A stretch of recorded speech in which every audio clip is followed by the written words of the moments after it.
Hey everybody, welcome back to another episode of The Real Deal, where we come at you with the straight truth, trying to wake you up. Maybe you'll get in on the revolution, who knows, man. But today I'm going to talk about poverty. Poverty in the United States. Now, some of you listening might understand this, might have gone through it, might know about it. I can almost guarantee that a lot of people don't know what real poverty is. You know, like when we grew up, we had a wish sandwich, which was 2 pieces of bread and you wished there was something in the middle of it. Because there wasn't a lot of money, you know. Both parents had to work like they'd have to do now. I don't know how some families make it anymore, you know. I know people that got 10 kids and only the dad works, and I don't know how they do it. I really don't, man. But then again, a lot of times I'll see the kids and they're wearing hand-me-downs, not from each other, you know, and you got to do what you got to do to survive. That's what it is, man. And the poverty level in the United States is really bad. We have about 15% that we know of that they'll admit living in poverty in the United States. That's, you know, that's quite a few million people. Now, with the American population, with the poverty rate, and it's anywhere from 13 to 15%. Some places will say 11. I think it's probably higher, and they're just not telling us. But that's about 53 million people in the United States, which is supposedly, you know, the richest country in the world, living in what they call poverty. Now, poverty is for a man who's 65 and over, a single guy 65 and over, $16,000. Now, let me ask you something. How many people you know that are single, 65 and over, can live on $16,000 a year? How many people that are that old could probably live on $30,000, $40,000, $50,000 a year? I mean, come on, people. Or were they living in a cardboard box, man? And so the average poverty rate for a family of 4 in the United States is a little less than $32 million. I'm sorry, $32,000. Good Lord, if it was $32 million, we'd all be styling. Heck, we'd want to be in poverty, but we don't. 32,000. Sorry about that. Correction. Was talking too much about the millions earlier of the people. And that's like 15 million kids living in poverty. So you're telling me that a family of 4 making 32 million, both parents probably, God dang it, 32,000, man. Sorry, man, a million's on the mind. It's a good number. I wish I had that. Heck, I'd be happy with 32,000 right now, man. Way things are going, you know, in my world. But hey, that's okay, because there's a saying in the Yiddish community: the truly rich are those who enjoy what they have, and that's me. What I've got is mine. I worked hard for it. Ain't much, but it's mine. And you know what?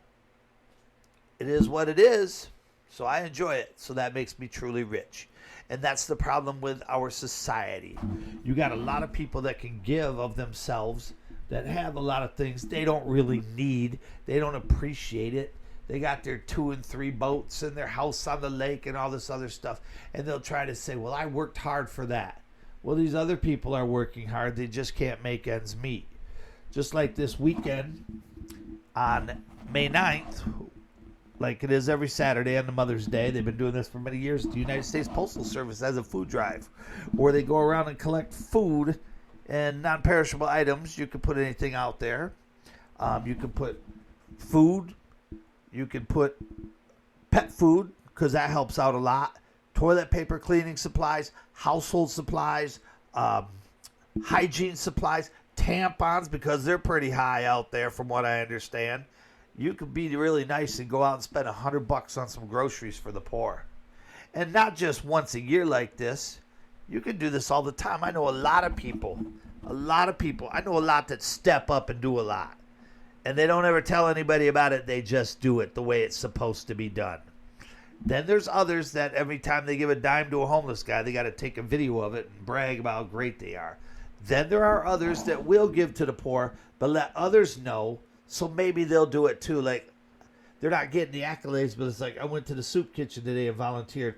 Well, you know what? Maybe someone will see that on Facebook and go, oh, that's pretty cool. I should do that. I got nothing going on this week. I should help them. We all need to help one another, man. That makes the world a better place.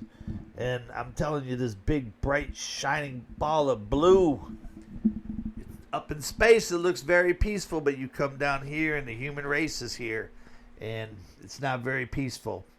I have never seen the times of the United States be so selfish. I grew up in times where somebody's family died, the whole community showed up. People come over, they give you food, they give you gifts, they took care of you, and they didn't stop. They came back, and they said, how you doing? A month later, they come back, hey, I was just cooking some chicken, thought you might like this, man, how you doing? And they talk to you about it. And they knew that it would be passed down the line, because somebody else would do that, and this person would do it, and everybody would give to one another. It's a little different back in the day, man. And I might be aging myself and dating myself. Well, not like that, you know what I'm saying. Get that dirty thought out of your minds, perverts. But hey, I might be giving my age away, but back in my day, people looked out for one another. Somebody fell down, you picked their hand up and helped them up off the concrete, man. Somebody was struggling financially, you help them if you could. And even if you get over there and give them $5, man. I had a friend of mine, he'd give you the last $5 he had. And this guy was a great man. Passed away, 67 years young. Just lost him recently. He had a lot of problems, did a lot of things, did a lot of drugs and stuff. But he was a good friend. And if you were hurting, he'd reach in his pocket and pull out $5. And it'd be his last $5, because he knew no matter how bad he had it, you had it worse. And he didn't want to see that. And there's a lot of us in this world that are still like that. And a lot of us came from nothing. A lot of us grew up and had to make things happen on our own. A lot of us have slept in the streets. A lot of us had broke into abandoned buildings to sleep so we wouldn't have to be rained upon. There's a lot of times the Salvation Army would help people out, soup kitchens. A lot of us has had to go and not beg, but, there's a lot of people out there. They're not proud. They're not happy for it. But then you have some people that are sponging off the government assistance, and they're proud to be lazy and do nothing, and they're the ones that make me sick. Meanwhile, you got people working 5, 6, 7 days a week trying to make ends meet. They're struggling. They're struggling, man. But they're making an honest living of it. And they're the ones that might have to go out there, go to the soup kitchen, might have to go, Salvation Army or the food bank and grab a little food, I know a lot of religious institutions, especially in the Jewish community and a lot of Christian churches, they raise a lot of money for the poor, and that's a great thing, man. And also, they have food donations, and they give it to the poor. There's no reason people can't help. The poor, yes, I understand why you're not helping. But a lot of people listening out there, and a lot of people know what I'm talking about, man. I know a lot of y'all got money. You can help people. The poverty in America is the worst I've ever seen it. And when I hit the road and I travel to a city, everybody, okay, you guys all go to New Orleans, and you're all partying down there, getting drunk, getting high, and everything, going to all the touristy spots. I go everywhere. I walk into the ghettos, because I'm used to living in those places, and I like the people there. And I just like the atmosphere. I'm going to go into the all-black neighborhood on the south side of Chicago on a Saturday night and see some good old blues. And it's a rough neighborhood. Ain't nobody going to mess with me. The only people they mess with are the ones that screw around and do stupid stuff. But most people are scared because, it's a black neighborhood. Who cares? Black folks have the best blues there is, man. The blues had a baby and they named it rock and roll. And I love the blues. And you know what? I go into these rough areas. I don't care. Doesn't bother me. You call it the ghetto. I call it a neighborhood, man. I call it by its name. I've been down. I was in St. Louis one time, and I was just walking around and saw this old abandoned factory. And I was like, wow, they had thousands of jobs there at one time. It's gone now. Right by it is a bunch of bridges right on the river, and it was a homeless community. And it was sad. It was sad. And not one person asked me for anything. Not one person was rude. I got pictures of it. They know I was taking pictures. They didn't care. They were all nice and friendly to me, man. They understood because they know I'm going to show the world and say, look at what's going on. We need to step up and help these people, man. So let me tell you about a city that I used to live in. And it is now the poorest city in the United States of America. It is Flint, Michigan. Flint, Michigan. And I recently went up there to see the old homesteads and the old places I used to hang out and everything like that.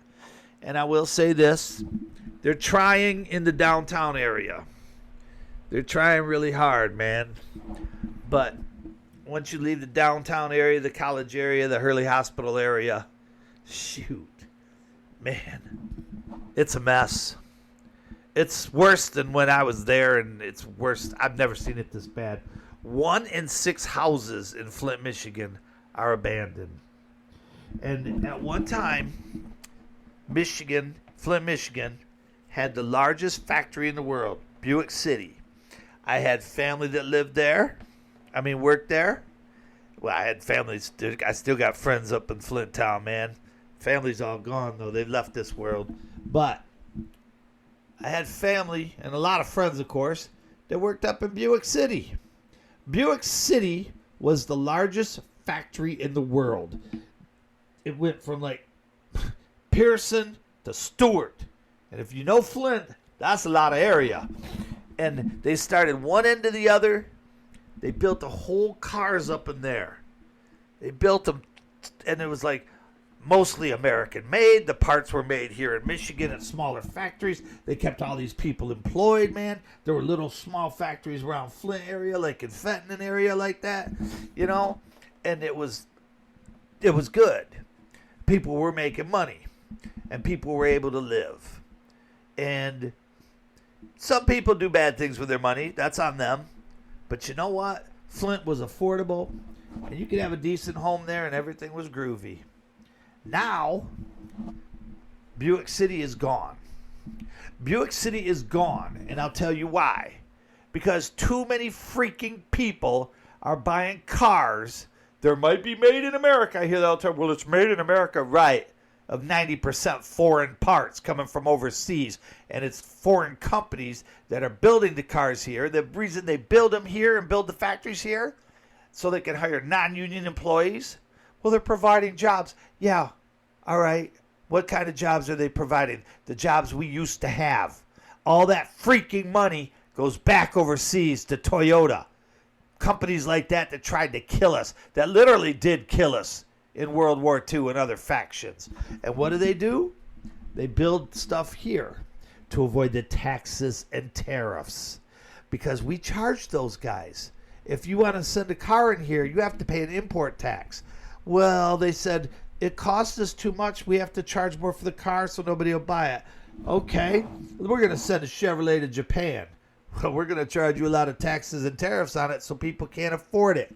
And several years back, General Motors said, hey, Japan, we want to build a car plant there. Oh, no, you can't build a car plant here. It'll hurt our economy. Those were their exact words. It will hurt our economy. So what do you think happened to Flint Town? What do you think happened to Buick City? Used to be a good area, man. Tough area. Still tough. You got to be tough to live there. Flint is tough, man. 40% of Flint, 40% of Flint, Michigan is below the poverty rate. 1 in 6 houses in Flint are abandoned. And I'll tell you this, there's still people living in those houses. Longfellow Middle School, Longfellow Junior High, shut down. Huge brick building, shut down. Why? No money. No money, no backing. State doesn't care. Flint Central High School, went and visited that. Abandoned. Been abandoned for years. Government doesn't care. The Michigan State government doesn't give a wang dang doodle about them. Big old beautiful schools shut down. Flint Northern, shut down. It's pretty sad when your school's shut down in a city like that. 75%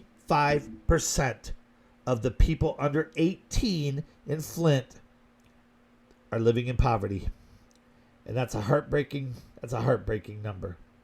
The median income in Flint for a family of 4 is about $37,000. Now, the per capita income that they base a lot of this stuff on is only about $21,000. It's heartbreaking. It was sad to go through there. I saw a lot of people. They're waving up, throwing peace signs. Hey, man, they don't care. They're like, yeah, all right, brother. Because they know you got that Flint vibe going on. And it was rough. I had 3 houses. Well, I actually stayed at more places. I had 3 houses I had in Flint. Not all at the same time, obviously. Lived in different places. I lived on Lee Street over on the east side. That's gone. That place is gone. It's an empty lot now. The little party store we used to go to, that's nothing. Empty lot.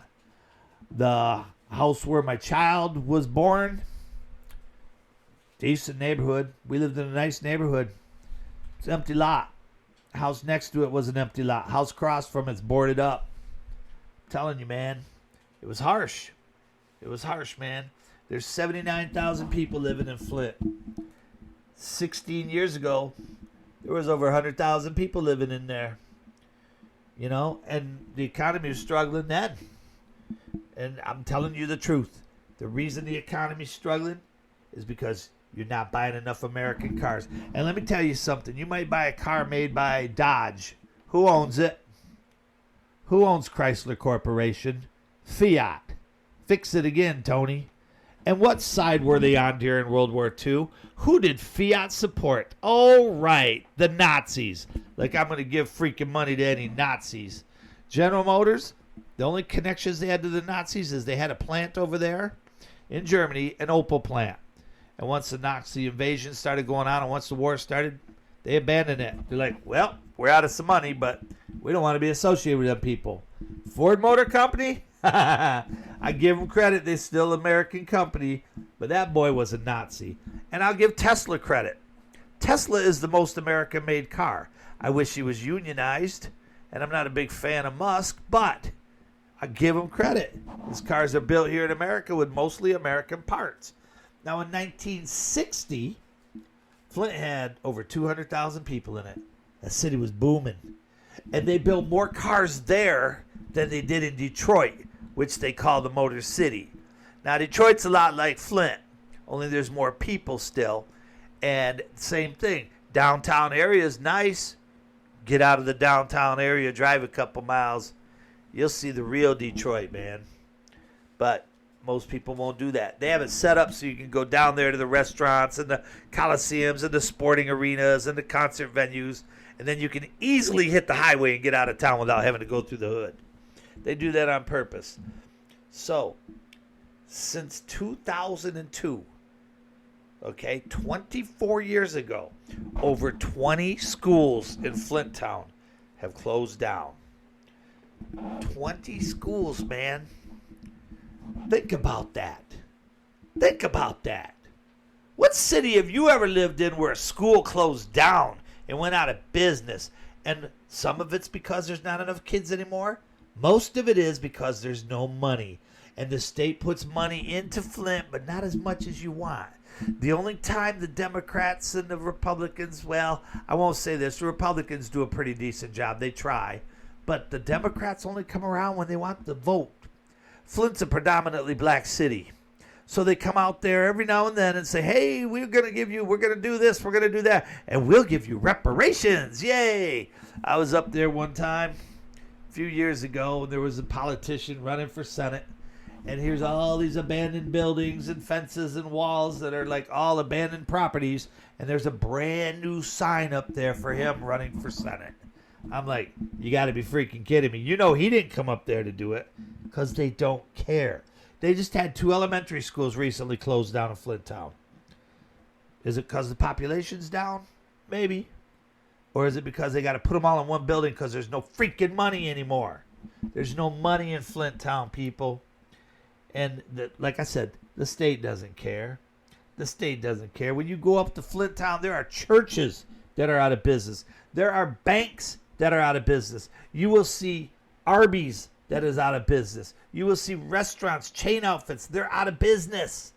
You will see CVS, Walgreens, they're not there. They're shut down because there's no money up there anymore because they took the jobs away. And Buick didn't shut down because they shipped the jobs overseas like a lot of these greedy companies. Buick shut down because nobody was buying them anymore. Well, that's because they cost too much. What, you don't want to pay for quality? That was a great car. And all the stuff and in China, you own a Buick, that's like a Cadillac here in America. Oh man, you own a Buick over there. China, Buick built a plant over there. China was happy. Volkswagen, Fiat, and Toyota all told China, if you let them build that, we'll leave. China said, okay, you leave. They knew they weren't gonna. And they're like, well, it's going to hurt us. It's like, well, that's competition. That's how it goes, man. But you try to build a plant over in those countries, an American car plant, they won't let you. But we let them come over here and cater to us. I don't like that. I never have. I never will. It's wrong, man. It's wrong. Now, the suburbs of Flint. People will tell you, I'm from Flint. You say, oh, yeah, what part? And they'll tell you a little suburb 10 miles away. I'm like, that ain't Flint town. You might have been born in the hospital there. Like that one dude, what's his name? Michael Moore, the millionaire guy, did a bunch of stupid stuff. I never liked him, man. He's a schlub. But anyway, man, he was always like, I'm from Flint. You were born in Flint because back then that was the only hospital was Hurley. Now they built hospitals in your cities. He's Swartz Creek boy, which is a ways away from Flint. And I had a friend of mine went to Swartz Creek. He moved there from Flint. He's like, we don't have any black kids at the school. And I said, well, that sucks. Your sports teams are going to suck. And they did. And it's funny because it's kind of true. There's a lot of famous athletes come out of Flint town. A lot of good people come out of Flint. And it's sad because they go back to the neighborhood and they're like, dang, what happened, man? But they all know what happened too. So my bro, Bo, he moved to Grand Blanc. Now, this is a city the name itself means Great White. And it's been a predominantly white community full of rich folks for years. So he moved down to Grand Blanc. And when he told me, I said, dang, Bo, they let black folks down there now? He laughed. He goes, I guess, man. Didn't even live there a year. They ran him out of there because they didn't treat him good. Bo's got money. Bo's a good dude, man. Bo drives nice cars, man. No reason to not like the brother because he has a good tan, better tan than you guys. Bo don't do nothing wrong. Moved back up to Flint town where he felt welcome. That's the way it is, man, and that's not the way it's supposed to be. Now, you might have heard my story about Bo before in my podcast on racism because I don't play racism very well, man. Now, y'all know what happened with Flint and the water, right? You remember that? It was April, I think the 25th. It was around that time in 2014 when Flint, they switched their water source from basically the Detroit sources, which was Lake Huron, to the Flint River. Now, when I heard they were going to do this, I'm like, oh, you got to be kidding, man. I used to see people fishing in the Flint River, and it always reminded me of The Simpsons when they caught the three-eyed fish in Springfield because of the nuclear power, because I wouldn't touch nothing come out of that Flint River. I'd see people fishing off the prisons like, good luck with that one, dude. You're going to get a four-eyed fish, man, because that Flint River is so polluted. And so they switched it up. City Council did that because it would save them money. Now, the City Council, they were still, some of those guys on the City Council in 2014 were there when I was living there. And that was in the 90s. It was probably mid-90s, maybe, around in there. Maybe, yeah. Around in there, 80s, 90s, I don't remember. But I'm like, these people are still there. I'm like, good Lord, man. Y'all can't do anything. But, they get out of the kickbacks and they're on the take and stuff. So, everybody, it went bad. The water was bad. The water was brown. The water was killing people. The water was poisoning people. It was causing Legionnaire's disease for a lot of people. I have a friend of mine caught Legionnaire's disease from drinking the water and washing his hands with it because he didn't know it was contaminated yet. And they say now the water is good. But, when they test that water, realistically, there's still toxins in all the water that they say is good, and it's really not as good as, that's why they have water filters, everything. So they started bringing in some water filters, doing all this little crap. It didn't help people. It didn't help. Now, people in Flint Town, they don't trust the water still. They get bottled water. When they shower, they'll shower with warm water, just wash it on their backs and stuff, man. For real, I ain't joking. Because they don't trust the water. Now, at the time, there was Republican Governor Schneider in office. And he was on his way out, but he tried to do some things and all. So everybody blamed it on him. Said he wasn't doing enough to help. He sent them billions of dollars to help them. He did all kinds of stuff, right? So Whitmer comes in. Gretchen Whitmer, our governor now here in the state of Michigan. Anyway, Whitmer said, she put this thing out there and tried to help them and passed a bill and said it was illegal and all this stuff. But this was way back when. This was years after the fact.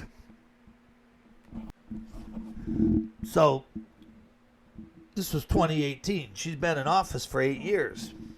What has she done for Flint lately? Not a damn thing, people. Not a thing. She's done nothing. Just recently you had a bunch of Democrats from all over the country come down into Detroit. They met at the big hall. Old Harris was in there.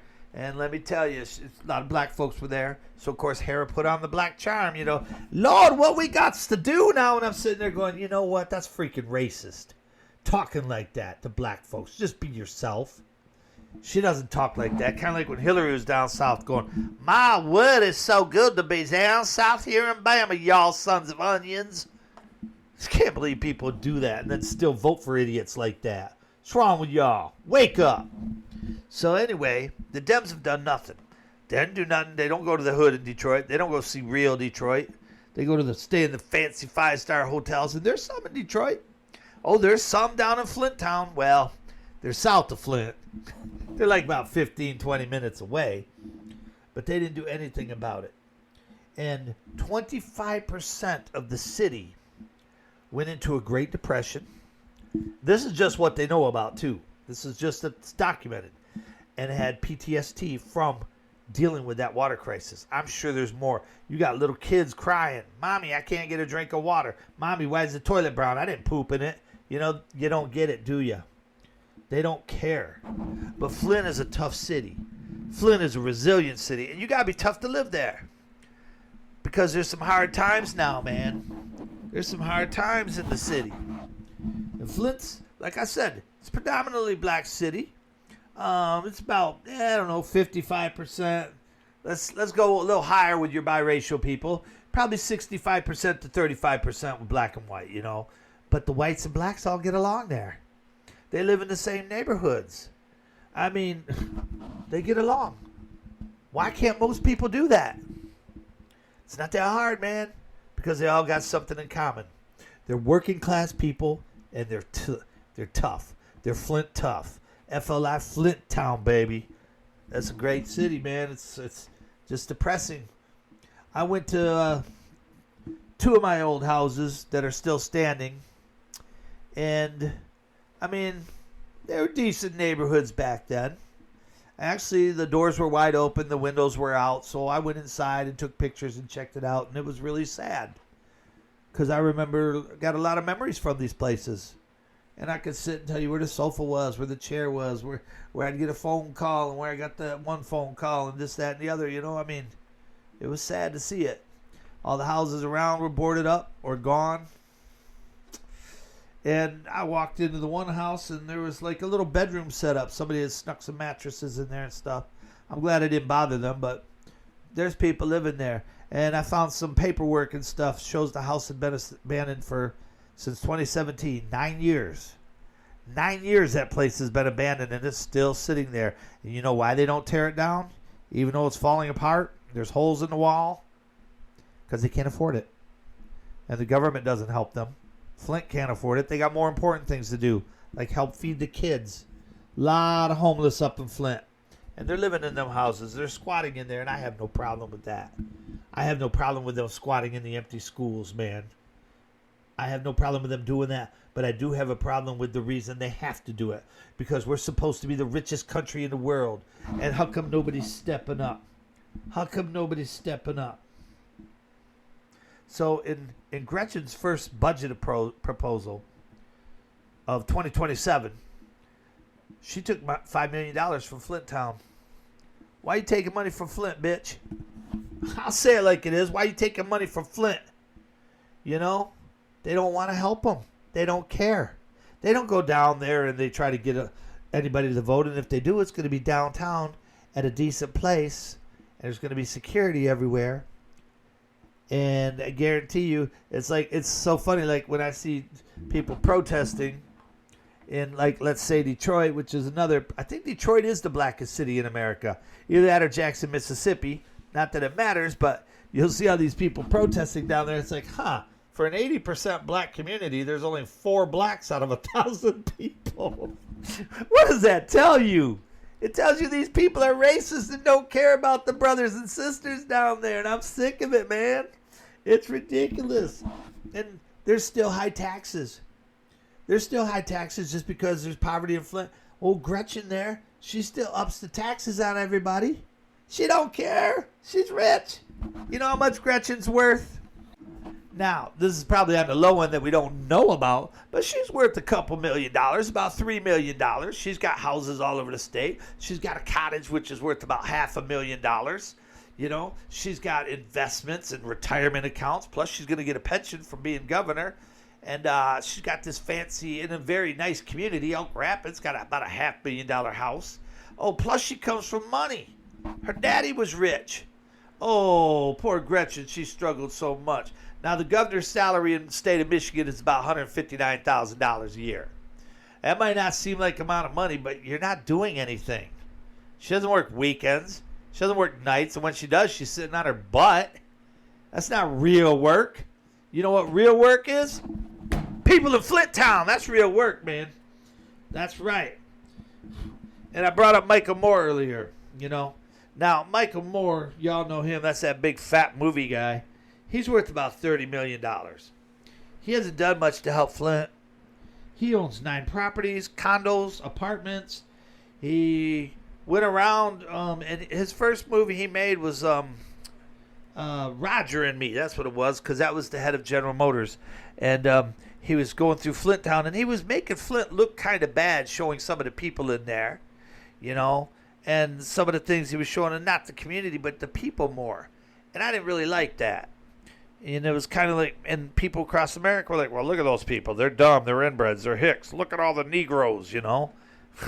I mean, seriously, I've heard people say that. I'm like, what was it, 1973 again, man? But it's like, he's worth about $30 million that we know of, probably more. I don't see him coming up and helping Flint. Yeah, he's done things in the past. Not a lot. And usually it's for the suburbs. Like I said, he was like, I'm from Flint. No, you're not. You were raised in Swartz Creek, boy. That ain't Flint Town. And he come from money, too. And he walked around. And the reason he made that movie, because it was easy to do. He was like, I'm going to talk to Roger, the head of General Motors. Well, General Motors was struggling then because everybody was buying foreign-made cars. And all that money goes overseas. And when Toyota makes a lot of money, what happens? Got to shut something down somewhere. GM's not the one sending all their stuff down to Mexico. GM's trying to make a good appeal here in the United States of America, making high-quality vehicles. I love General Motors. They're the best, and I respect them a lot more than I do any of these other automakers, because they don't sell out.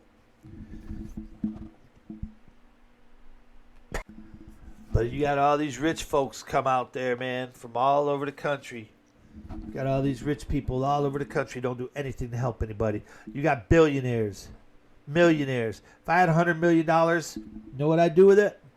I'd have me my nice house and not a mansion, because I don't need all that. And I don't know where I'd be living. I might have a place down in Mississippi because I love that state, right near the river, because that's beautiful. And so that takes care of, what, maybe $500,000 for me. I don't know. Houses are expensive now. But then I'd stash some money in the bank. So out of my $100 million, I'd have, let's say, $2 million, because I'm going to take that $98 million and help the poor. And obviously, if I was able to make $100 million, I obviously have resources to make more. Do y'all not realize this, man? But these people, like most of the people out there, don't give a damn about anybody but themselves. We're living in the most selfish of times, man. So step up and help one another, man. And yeah, what I talked about, everything is real, as always, because this is the real deal. And poverty is real. I've seen it. I've lived it. I got stories I could tell, bring tears to your eyes. But I don't want to tell those stories, man. Because what I lived is what I lived. And I was dealt some nasty cards. And I played them and played them and played them till the hand got good, man. I'm doing all right now. You got to go through hell to get to heaven, baby. Remember, FLI Flint town. It's tough. And there's a lot of cities out there like it. But we can change the world, man. We need to learn to love one another and stop being so selfish, all right? Peace and love on the real deal. FLI Flint town repping all day long, baby.